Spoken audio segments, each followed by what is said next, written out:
একটা দামি গিফট পেয়ে যদি একটা মেয়ে আই লাভ ইউ বলে, তাহলে আসলে সে আই লাভ ইউটা কাকে বললো? ছেলেটাকে নাকি গিফটটাকে? তাহলে সিগারেটটা ফেলে দাও। পারলাম না। তোমার অনেক আগে সিগারেট আমার জীবনে এসছে, এবার যদি তোমার পর অন্য কোনো মেয়ে আমার জীবনে আসে, তার মানে কি আমি তোমাকে ছেড়ে দেবো? বাজে কথা বাদ দাও জয়, আজকে আমার বার্থডে, সেটা জানো তো? জানি। তাহলে তোমার থেকে একটা গিফট তো এক্সপেক্ট করতে পারি। ওইসব আমার কাছে নেই। একটা উইশ নিশ্চয়ই আছে, সেটা নিশ্চয়ই করতে পারো। এসব আমার আসে না।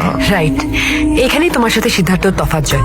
জানো কাল সিদ্ধার্থ আমায় কত বড় সারপ্রাইজ দিয়েছে, বাইরে নিয়ে গেছে, আমায় হীরের আংটি দিয়ে প্রপোজ করেছে। আমি সারা জীবন তোমার সাথে থাকতে চাই জয়, কিন্তু সেই সম্পর্কটাকে ভালো রাখার দায়িত্ব যেমন আমার, তেমনি তোমারও। ও জোনাকির জন্মদিন একটা বিরাট সারপ্রাইজ দিয়েছে, একটা ডায়মন্ড রিং দিয়ে ওকে প্রপোজ করেছে। আমি তো কোনো গিফট, গ্রিটিং কার্ড বা একটা পাতি গোলাপ পর্যন্ত দিইনি। একটা দামি গিফট পেয়ে যদি একটা মেয়ে আই লাভ ইউ বলে, তাহলে আসলে সে আই লাভ ইউটা কাকে বললো? ছেলেটাকে নাকি গিফটটাকে? আমি গিফটটাকে বড় করে দেখি না স্যার, মানুষ